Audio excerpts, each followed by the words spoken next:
Hello subscriber. It's our day 340 and today is September 8 and it's Friday.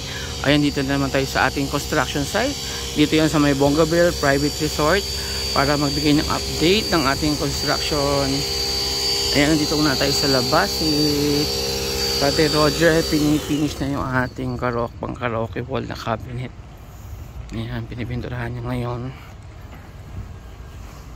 Kahapon di ako nakapag-vlog kasi nga medyo masama yung tiyan ko. Kaya ito ngayon naka-skip na naman tayo ng one day vlog. Ayan, pagtapos niya maglalagyan na ng kahayan ng tayo pa primer, lang yan, parang primer lang yan, no? Tapos diretso box na? Oo, box na agad kasi i-cover naman namin siya. Iitimin natin to, sir. Iitimin lang, no? Para panggagay ng plywood. Ang kulay itim lang ang gagawin ni tatay. Sa susunod na dyan yung dinaside ko na parang lifter. Sana mag-effective yung lifter ko. Lifter yun ang para sa TV panel. Ayan. Doon kakabit yung TV. Para pwedeng natataas baba. Tignan natin kung effective yung gagawin natin design doon. Sana okay. Pag hindi, magiging manual lang siya. Di taas baba pa rin siya pero manual. Hindi bukat. Yan, tutulog yung tuta. Dito sa tabi ni tatay. Nalaki ng mga tuta.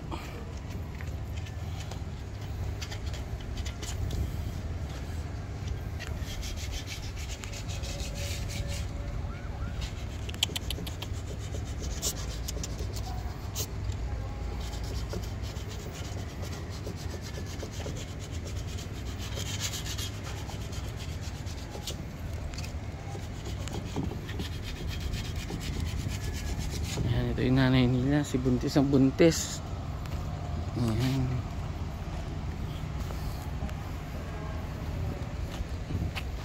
Tapos yan, nakabit na yung nakabitan na ni Buto yung ating paglalagyan ng polycarbonate dyan na frame sa taas para medyo bumababa naman siya tignan.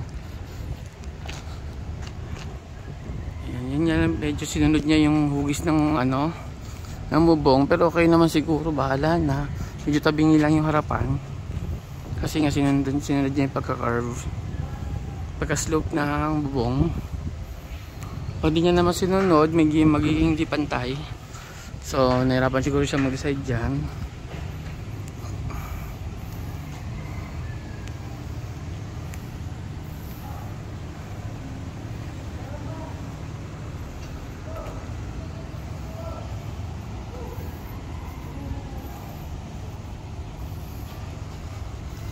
Lumalago na uli yung puno, lago-lago ng dahon niya. Manatamrap talaga maging tambayan dito.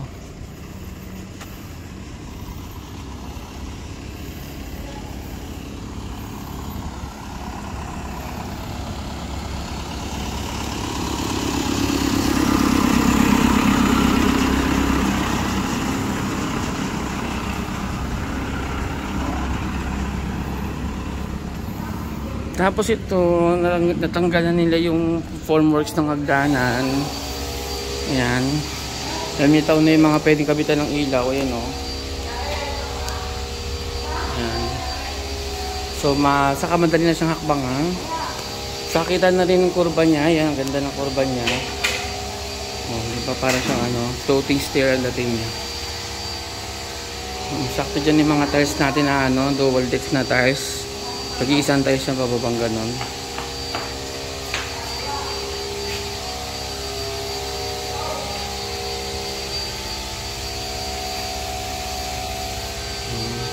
Yung nga lang, alambre lang muna nilagay namin para hilain na lang. Kasi pag wire na naman medyo magkakagulo. Tapos nilagay namin dito yung pinaka-circuit niya. Main niya yung outlet niya. Dito namin ikakabit. Ayan.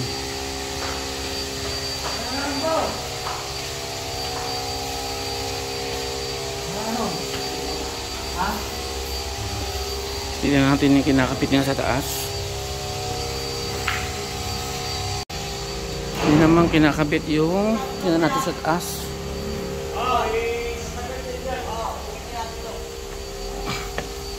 Ay!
So, di ko alam kaya amoy nung ano, may pipintura si tatay sa baba.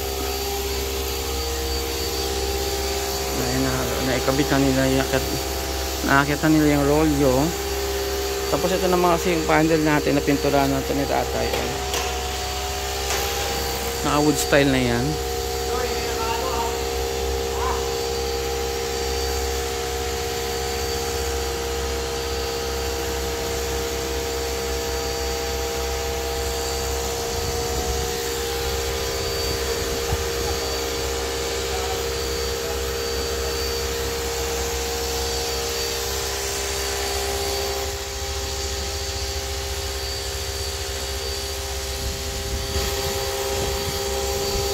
Tapos dito na rin sa taas, ayan, nakabitan na rin siya, no. Maglalagay din kami dito ng ano nga, yung polycarbonate. Ayan. Ayan, ba't parang ano, hindi siya pantay.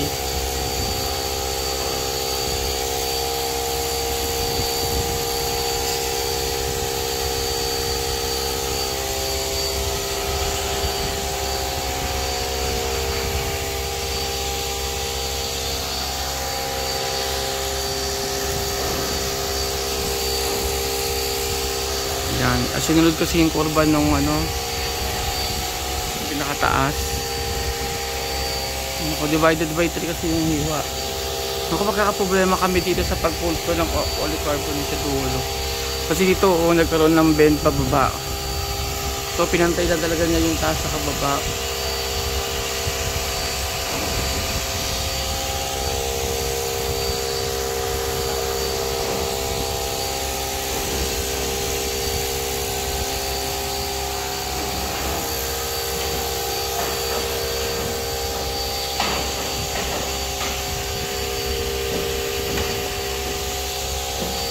Pwede naman, siguro patapyas lang yung ano. Pero laki naman ng diferensya niya. Dali kasi dito sa taas sa harapan.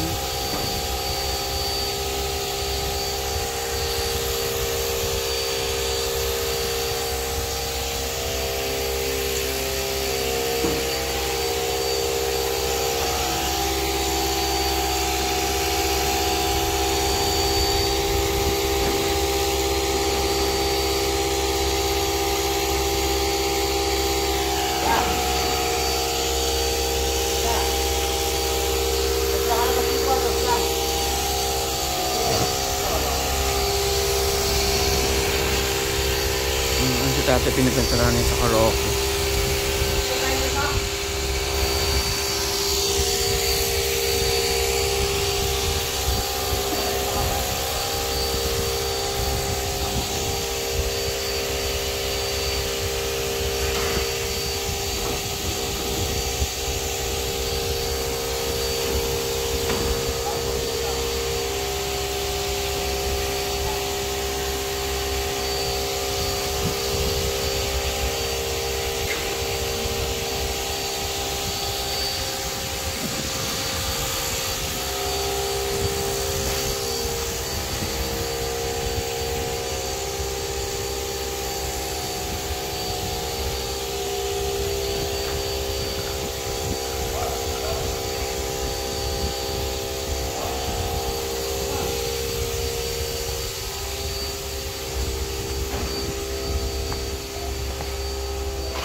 Tingin tayo dito sa kabilang building. Kaya tayo dun sa taas, makita natin yung kabilang ginagawa dito. Sa bagong tulog oh. Dong.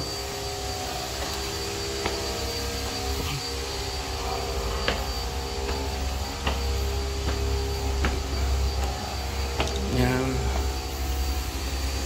Yun lang, pag sumilip ka dito dahil medyo dark yung ating bubong, hindi niya kita yung sa baba. Yung pula lang agad yung kita niya. Nakasagabal ng konti. Ewan ko lang pag tinanggal niya yung plastic. Tinanggal niyo yung plastic sa ilalim. Bago niyo tanggalin niyo ha, ilalim lang. May cover pa kasi itong plastic sa ilalim. Baka idikit na nila. Yan, dapat patanggal muna yung sa ilalim. Toy, tatanggalin yung plastic sa ilalim muna ha. Yung ilalim niya. Oo, yung sa ilalim bago nyo idikit. Oo.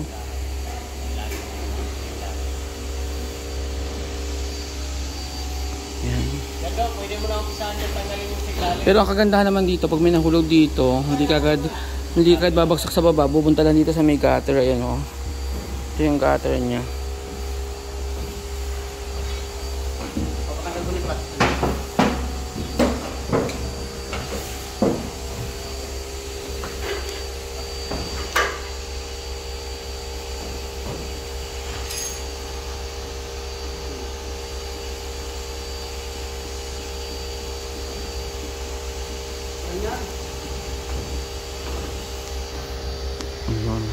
Yun nga lang, natakpan talaga yung view niya no, sa baba. Pero pagka tinanggal ko yung plastic, baka may konting makitang view.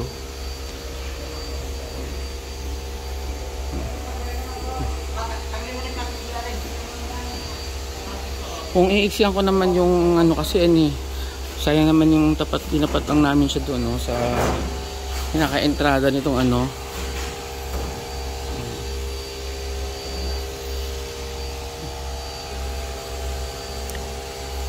Yun lang baka may dumaan dito siya pupunta dun no. Ano hindi naman.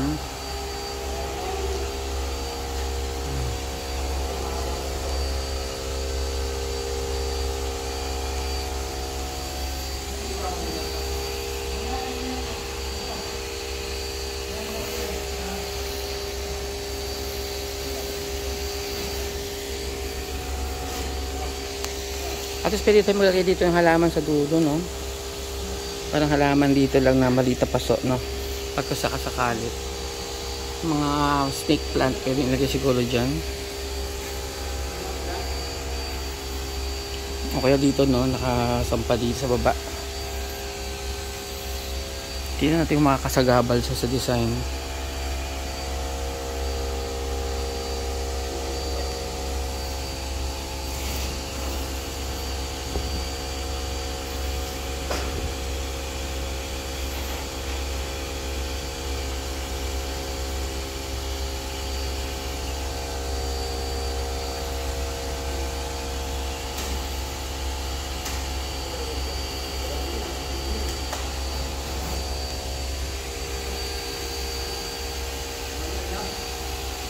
Sa kabilang village tuloy-tuloy lang yung gawa nila ng kalsada. Mag-inquire nga tayo dyan magkano yan.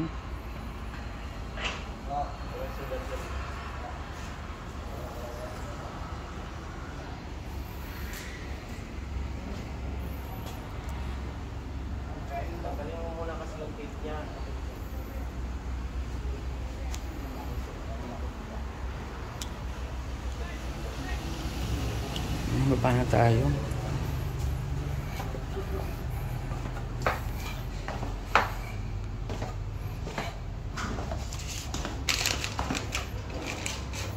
Ayan. Tulog na tulog si Batang. Bayat. Gabi at ingay-ingay daw ng tahol. So yun, tulog na. Nabadong. Puyat na puyat eh. Yan, tinatanggalan nila yung plastic. Kasi may tanggalin niya pag nandikit na nila.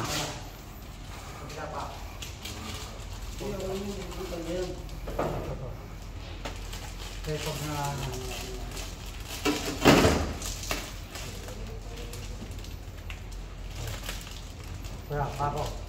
Kamay. Anong pa sana yun?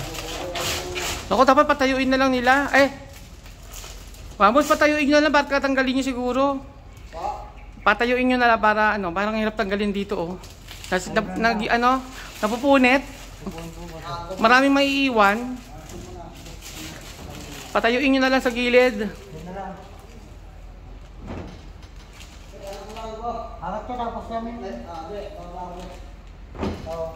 Pag hinila kasi na may naiiwan, pangit tignan. Medyo dark na dark talaga siya, no?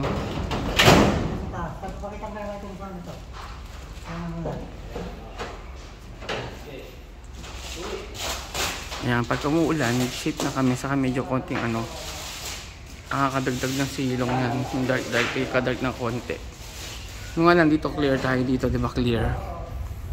Bakit hindi dito nag-dark?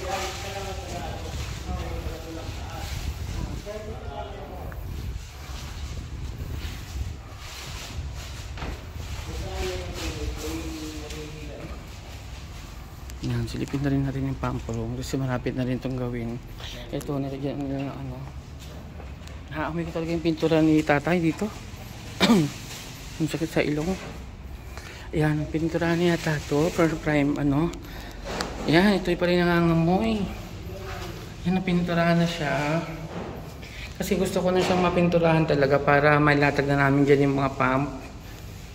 Tsaka yung mga ibang ilalagay din dyan. Yan pa rin mga naaamoy ko.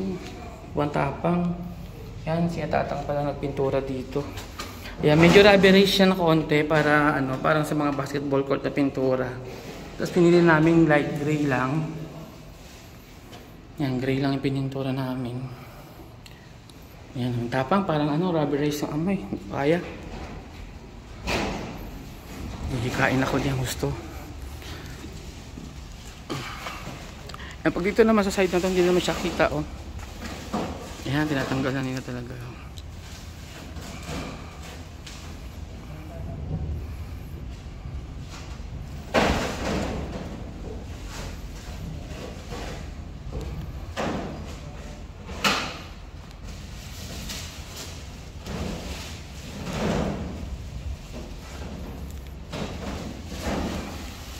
Ayan, medyo madagdag lilim na siya.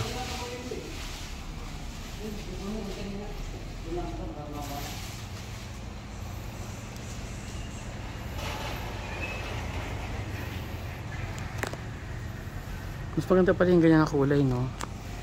Kasi dapat sa grahe ko ganyan din na kulay, medyo brown. Kaso hindi na pwede. Laki na ipili ko na dito yung clear. Kaya naman ako nag-clear dito para makita yung design ng bahay. Dito kahit matatagusan siya dyan. Sayang naman yung design ko din makikita.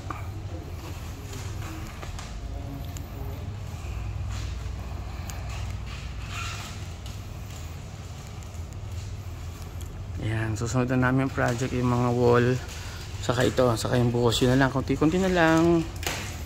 So yan, siguro may exil lang yung ating video ngayon. Ayan na naman yung update natin. So sa mga hindi pa rin subscribe dyan, baka naman.